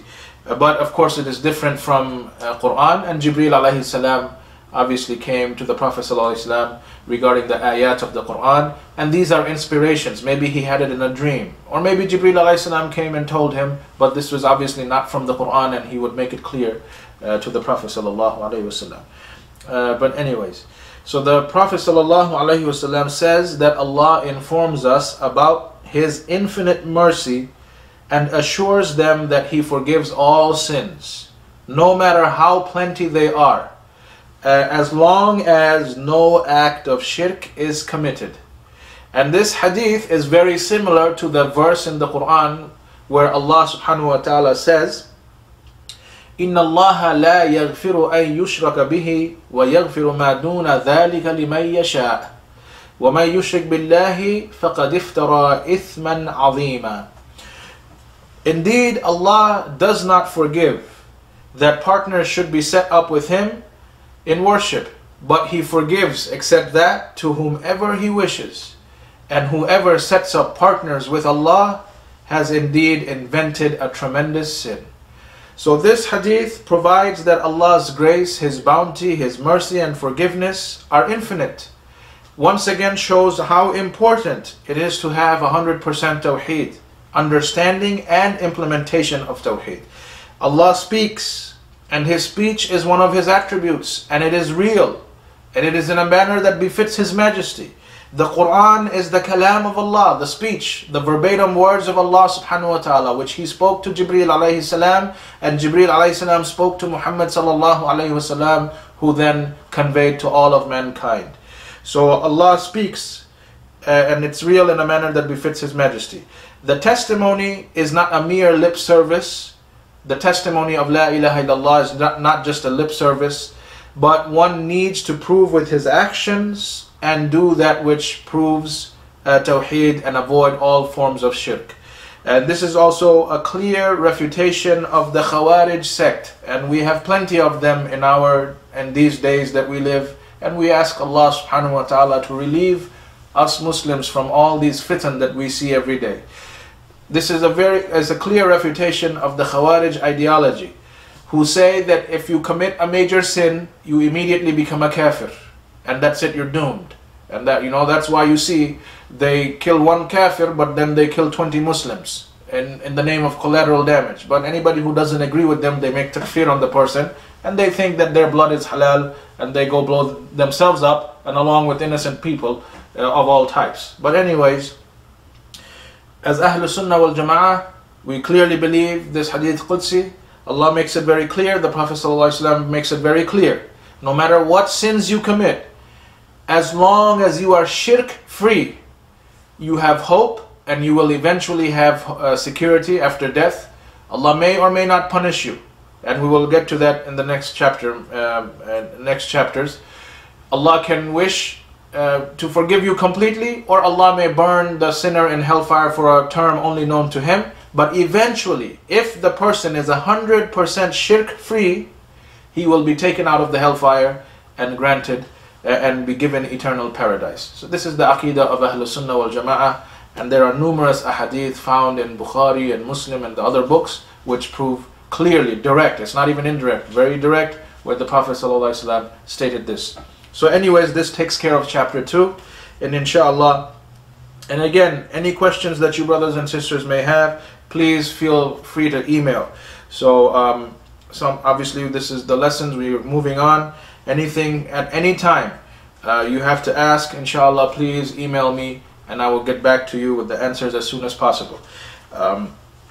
So chapter 3, the title is, Who Purifies Tawheed from Shirk will enter paradise without giving an account. Very similar to what we talked about in chapter 2. It's a continuation about the security that Tawheed brings to people. What security the muwahhidun are promised by Allah subhanahu wa ta'ala. So the last chapter, chapter 2, we talked about the benefits of Tawheed and how it removes your sins. In this chapter, we are going to talk about how to attain the degree of perfect Tawheed. Allah subhanahu wa ta'ala, the first point mentioned in this chapter is the verse from Surah Nahl, in which Allah subhanahu wa ta'ala says, Inna Ibrahima kana ummatan qanitan lillahi hanifa walam yaku minal mushrikeen. Indeed, Ibrahim alayhi salam was indeed a model, was an ummah or a nation obedient to Allah, and he was not one of those from the mushrikun. Here Allah subhanahu wa ta'ala describes his Khalil, because we know Ibrahim alayhi salam was also Khalilur Rahman, and Muhammad sallallahu alayhi wasallam is also Khalilur Rahman. These two messengers of Allah, Allah took them as his best friends, his closest friends. Allah is not in need of friends, but this is to raise the status of Ibrahim alayhi salam and Muhammad sallallahu alayhi wasallam, that Allah raised them above all the other Anbiya and classified them as a friend of Allah. Right? Allah doesn't need any friends, but it is to raise their status that their friend is Allah. Subhanallah. So anyways, Allah subhanahu wa ta'ala in this verse talks about Ibrahim alayhi salam, and he mentions 4 qualities that Ibrahim alayhi salam has. Firstly, Allah says, Inna Ibrahima kana ummah. Indeed, Ibrahim was like an ummah. Ibrahim alayhi salam was himself like a nation. This was the iman, this was the strength that he had. He was equivalent to a whole nation worshipping Allah subhanahu wa ta'ala by himself. So he was a good example for all righteous people. He had all the righteous traits that you could expect from a believer, from a slave of Allah, from a good slave of Allah. And he reached that highest degree in showing patience and certainty. These 2 attributes are held necessary for attaining comprehensive leadership. Being righteous and being patient and being certain. Alright, so he had these qualities. So he was an ummah. He was a leader. Alright, he was a leader for the nations on how to get close to Allah and how to worship Him. We know that. Also, the other meaning is that his level of faith was equivalent to a whole nation worshipping Allah subhanahu wa ta'ala. So the word ummah here refers to nation as well as imam, meaning leader. Alright, in this ayah, ummah is meaning to 2 things, nation as well as imam, and Ibrahim alayhi salam was both. Then the second thing Allah mentions about him, qanitan lillah. He was devout, he was obedient, persistent in worshipping Allah. Third quality, hanifa. He wasn't like the people of today, not like you and I. We are Muslim today. Allah knows best tomorrow what we are tomorrow. We have one foot in bid'ah today, another foot in there somewhere else tomorrow. We are shaky. We go left and right every day. But Hanifa, he was absolutely firm. He knew his goal and he stayed on that straight path at all times. Qanit, he was firmly grounded, and didn't sway in any direction. Fourth, وَلَمْ يَكُ مِنَ الْمُشْرِكِينَ. And lastly, he kept away from all types of shirk. He was not from the mushrikun. Major, well, he did not fall into shirk, whether major, definitely not major, not even minor. So Allah subhanahu wa ta'ala, what's the point of, again, you have to understand here. Why did Shaykh Muhammad ibn Abdul Wahhab bring this ayah to this chapter? This is one of the greatest examples of a muwahhid. Allah mentions these qualities, here it is, you understand the level of the degree that he had, and also the reward that Ibrahim alayhi salam will get. So Allah gives us a clear example about a man who had perfected his Tawheed, the one who had attained the level of being rewarded paradise without any account whatsoever. And this guarantee is given to all people. If you can fulfill Tawheed in this level, you will also be granted paradise without any account whatsoever. And then we move to the second point of this chapter. This is a verse from Surah Mu'minun. Allah subhanahu wa ta'ala says, وَالَّذِينَ هُمْ بِرَبِّهِمْ لَا يُشْرِكُونَ. And those who ascribe not anyone in worship as partners with their Lord. Allah describes the believers. The true believer is the one who does not commit any type of shirk. He does not have any type of shirk in his faith, in his actions, in his statement. Meaning a true believer is the one with perfect Tawheed. And the true believer is the one who will attain Jannah without any accountability. This is the highest grade of a mu'min, and the highest level that someone can attain. Then we move to the next hadith, the next point in this chapter. which is the last point in this chapter. And this is a fairly long hadith. And to save time again, I'll just, all of you inshallah, please make sure you have the copy of the book so you're following along properly. And so to save time, I'll just read through the translation.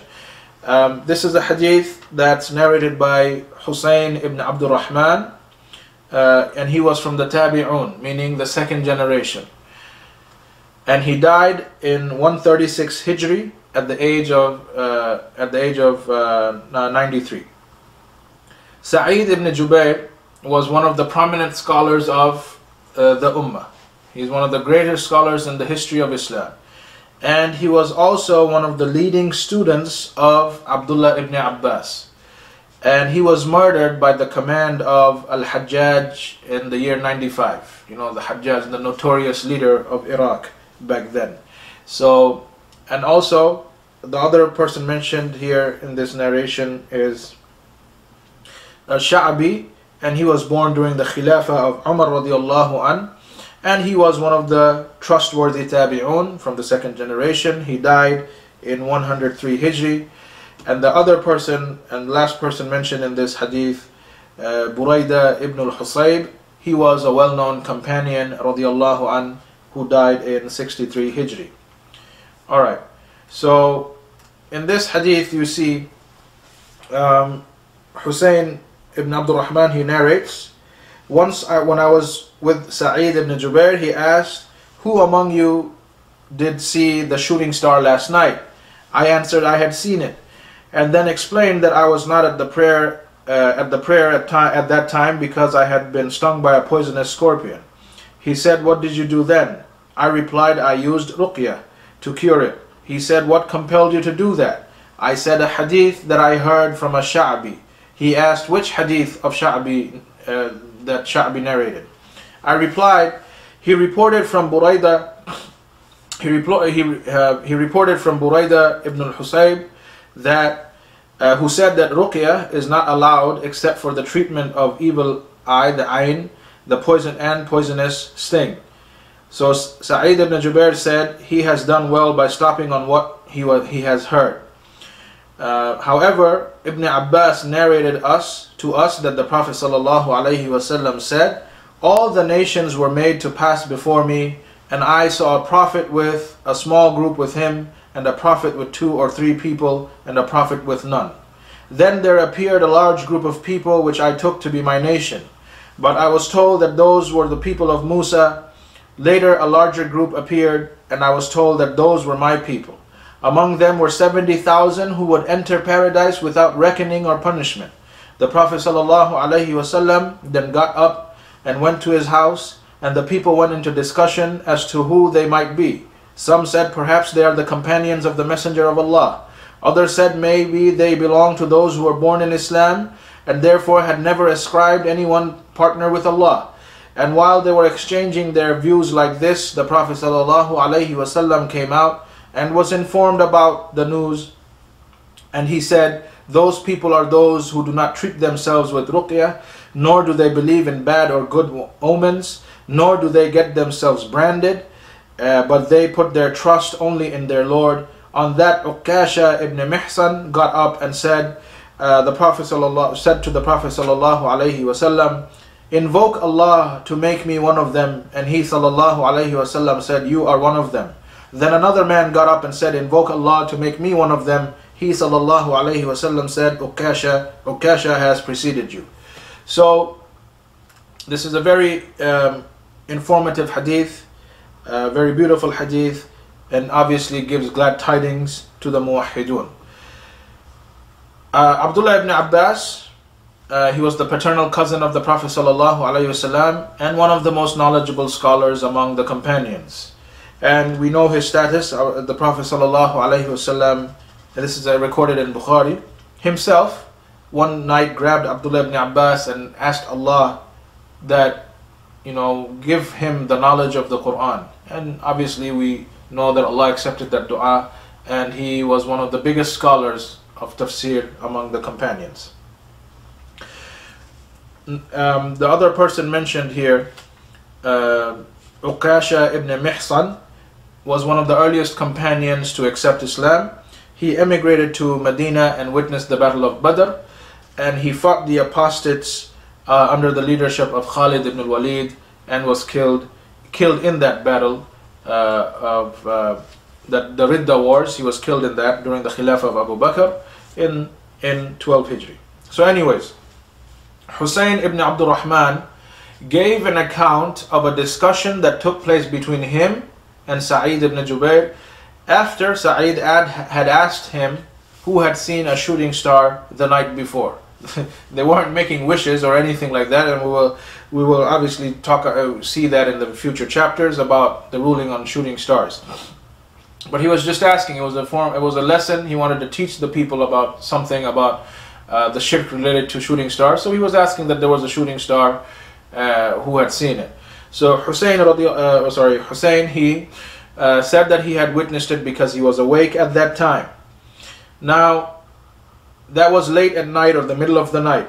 He makes it clear that I had seen it, and then explained that I was not at the prayer at that time, but I was up because I was stung by a poisonous scorpion. It was the norm of the Salaf that you were up late at night or the last part of the night. You were probably in Qiyamul Layl, praying Tahajjud. So he didn't want people to think good of him and think that, oh, okay, maybe he was awake praying. He made it very clear, I wasn't praying. That's not why I was awake. Look at his modesty. Look at his humbleness. I wasn't up praying. I was up because I was stung by a scorpion. So, and then he mentioned, we just read it. He mentioned what had happened. He did ruqya on himself. Sa'id asked him, how did you know this? And then he narrated that he heard the hadith from Sha'bi, from the Sunnah, that when you are stung, when you have fever, or when you have all these things, any of these, you do ruqya on yourself, meaning you treat yourself with Allah's kalam. And the cure is al-Fatiha. You blow on yourself, recite it an odd number of times, 7 times, and then blow on the place where you have the pain or you got bitten. If you have fever, recite, blow on your hands and rub all from head to toe. And this is a cure bi'idhnillah from Allah subhanahu wa ta'ala, and you will be cured. However, a point to make, this does not mean if you are severely sick, you sit at home, you recite the kalam of Allah, and you don't go seek medical treatment. That's not from the way of the Muslim either. First and foremost, if you get sick, you get a fever or something of that sort, you do ruqya on yourself, because no one will cure you except for Allah. So you do that first. At the same time, then after you do this, you go and seek proper medical treatment, because your body has rights over you. Our iman is not at the level of the Sahaba or the Tabi'un or the Tabi'un. Look at this, subhanallah. He got stung by a scorpion. We'd end up in the hospital, trying to extract the poison and this and that. All he did was recite and it went away. Obviously, it depends on the iman of the person doing the ruqya on himself. So our level of faith is not the same as the Tabi'un. But at the same time, as believers, we take this way first. Even if our iman is not that high, and all of us can guarantee it's not that high, still we follow the sunnah and we ask Allah that He cures us through His kalam. If it doesn't work, or also even if you go seek medical treatment, you always remember the medicine does not have the power to cure you if Allah doesn't will. So definitely we go back to that Allah is the source of cure. I did the ruqya. It could be that because of the ruqya, the medicine actually helped. You never know. But whatever the case, we follow the sunnah. We do the ruqya on ourselves when we have fever, when we get stung in this, and at the same time seek the proper medical treatment as well. So, anyways, so the Salaf were obviously very sincere, and they were very keen in asking each other questions and learning about the righteous deeds. That's why they were having this talk back and forth between Sa'id and Hussein ibn Abdul Rahman. And Sa'id, then, this is also the way of the Salaf. Sa'id asked for proof. What's your dalil that, where did you hear the proof that where did you hear that you have to do ruqya in this situation? And this is the general principle in Islam. If you do something Islamic, you must be able to show the proof. One can't just blindly, think of something and do it. There has to be dalil for anything that's related to Islam. Your acts of worship and things like that, there has to be evidence. Otherwise, it's not from our deen and we stay away from it. So Hussein gave the isnad, the chain of narration, from where he got it. And this is the same attitude that we are to have. We will tell that if I'm doing something, the brother doesn't know that this actually, where did you, okay, I saw the hadith in Bukhari and this and that, or I heard from the lecture of, Sheikh Fulan, he was doing a dars on, this hadith book and this and that. So we provide the proof. If somebody doesn't know or asks us, there's no problem. This is not something that we are supposed to get angry. A lot of times we ask brothers and sisters, akhi, ukhti, can you please, give the source for this? Why are you asking me the source? Are you thinking I'm making this up? They get very defensive, and that's not the way of the Salaf, and this is not the way of the sincere Muslim. So Sa'id asked for proof. Hussein gave the entire isnad, and then we have to be able to show proof from the Quran and the Sunnah. And Hussein had the knowledge of what to do, and he did it. And this is very important again, that we apply in our life whatever we learn. We learn things so that we are able to understand them and apply them in our lives. We don't just let it sit on the top of our brain that we learn something. That situation comes, we know the solution, we already learned it, but I do something else. That's not the reason, and that's not the way of the sincere Muslim either. And Hussein was also very polite in the way he gave the proof. And this is how we are supposed to be as well. The asking was done in a very polite manner, and the giving of the proof was also done in a very polite manner. And we see from this hadith that it is permissible to do ruqya, which is reciting Quran, and we have a whole chapter on ruqya later on. We'll get into it in more detail, inshallah. To treat oneself. But ruqya, just for the time being, it is to recite the Quran in order to treat yourself from sicknesses, and of course other issues like being attacked by jinn, being attacked by sihr and all that, when we'll get into the details of all that, because there are chapters dedicated to that issue, to those subjects. So ruqya can be done min aini aw huma, as he says, from the evil eye. If somebody gives you hasad, that's why you do it too. And also huma, meaning the fever. So then Sa'id praised him because he did something right, and he did that based on proof. He saw the isnad, this is sahih, everything was correct, and he praised him for doing something based on proof, and that's something from the deen. And then he let the people know of another hadith kind of related to this and filled with immense benefit. And this is also from the etiquettes that we see someone saying something and it's based on proof. If we know something that is also based on proof, in order to shed some more light in that gathering, we share our knowledge too, so that everyone else can benefit even more from that same topic. So if we're sitting and a brother does something, gives us the proof, I know of a hadith or an ayah related to that same topic, I'll share it too, so that the gathering, inshallah, we gain more of a better understanding and more knowledge. So then Sa'id, he gave his isnad so people would know that what he's saying is also authentic. And then we see in this hadith the great status of the Prophet ﷺ, that all nations were displayed before him. And we see from this hadith that the number of followers varies from prophet to prophet. And as he clearly says, that I saw a prophet with a small group with him, and a prophet with only 2 or 3 people, and a prophet with none. Subhanallah. So prophets vary by the will of Allah on how many followers they had. Some prophet won't even have any followers. Some prophet just 2 or 3. Other prophets maybe 10 or 15, whatever it may be. But we see the status of the Prophet ﷺ. The largest followers was his nation, meaning Muhammad ﷺ, the ummah, the Muslim ummah. And this is something, is also a refutation. A lot of people, they come and they'll tell you, well, you see, this is what the majority of the people are doing, so this must be right. Well, guess what? There were prophets who didn't even have a single follower. You trying to tell me that that prophet was doing something wrong because he had no followers and the majority was rejecting him? A lot of us Muslims, when you go try to tell them something, Akhi, brother, you know, I love you for the sake of Allah, but this thing that you're doing, this is actually a bid'ah.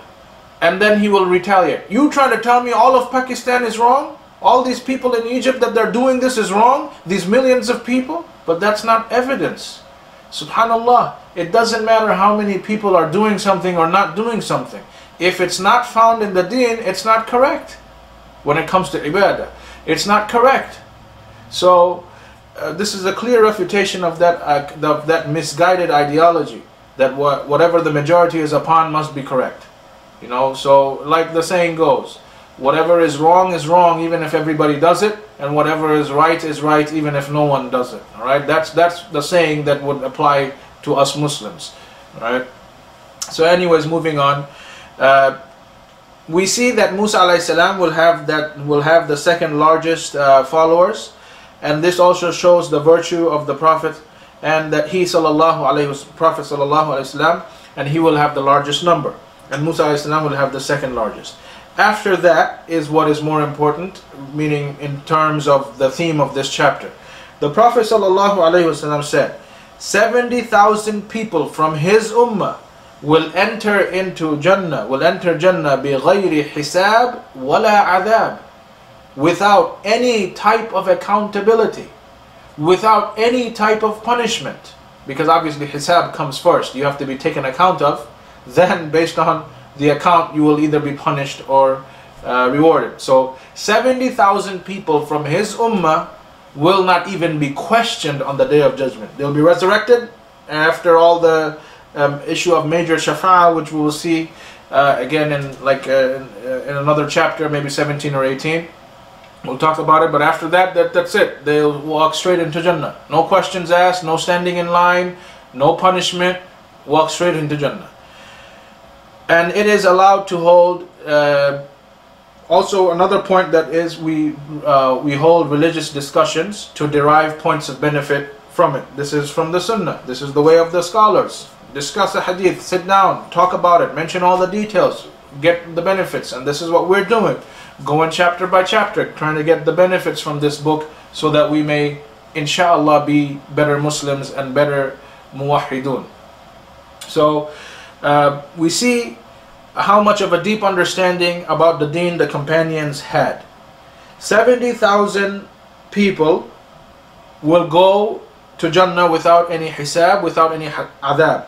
Look at the deep understanding of the Sahaba.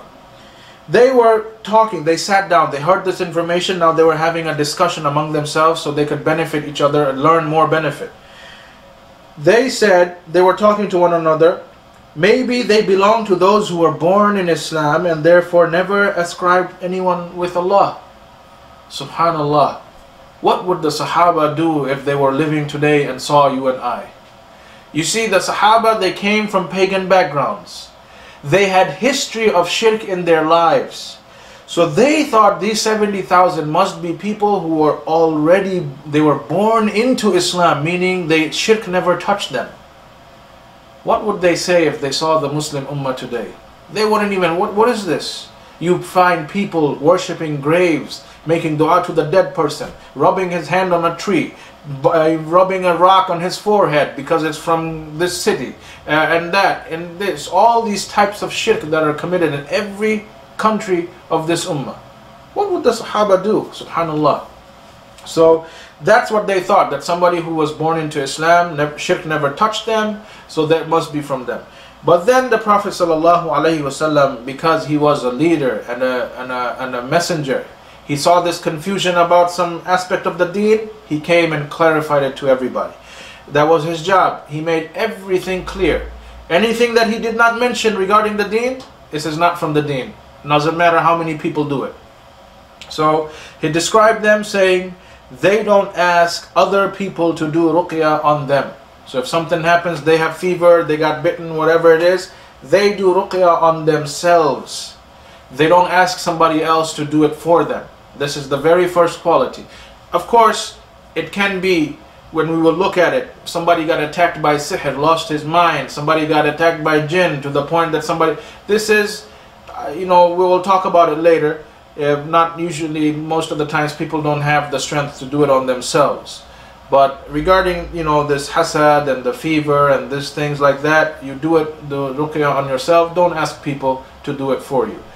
So then, just like Hussein ibn Abdul Rahman did in this, as mentioned in this hadith, they don't believe in bad or good omens, meaning there's nothing called good luck and bad luck, or this is going to bring you, change your fate and this and that. When we'll see a lot of chapters dedicated to that later. Also, they don't get themselves branded,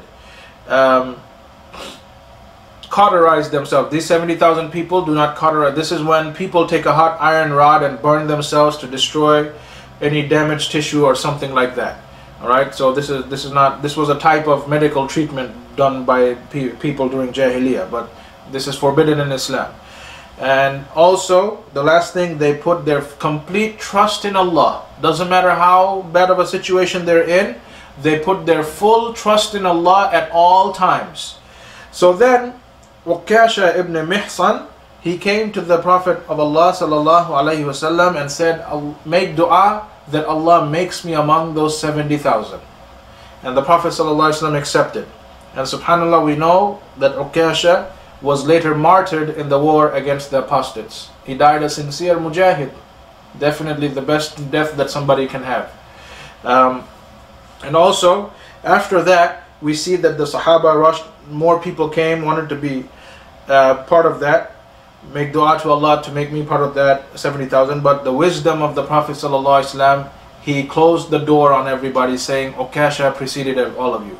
Otherwise, the Sahaba would come and come and come, and all 70,000 would have been taken right there. So that is only one out of the 70,000 that we know for sure is part of that is Ukasha. So the rest, it is open for all of the ummah. So inshallah, even people of today, if we can reach that level of pure Tawheed, being free from shirk in every single form, 100%, we have this hope too. We can be part of the 70,000 because it's not mentioned who else is there. So this has been left open from the hikmah of Rasulullah sallallahu alaihi wasallam.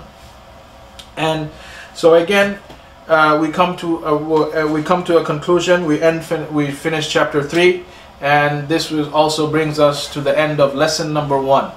And we see that these 2-3 chapters, we were just talking about the benefits of Tawheed, the importance of Tawheed, and the level of security that Tawheed provides for those who die upon it.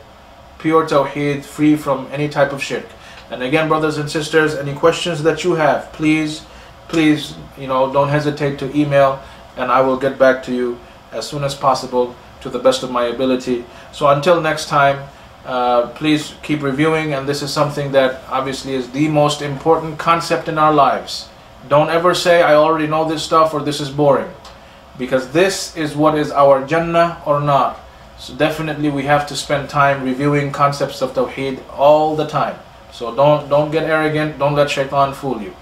Subhanakallah wa bihamdik, ashhadu an la ilaha illa ant, astaghfiruka wa atubu ilayk.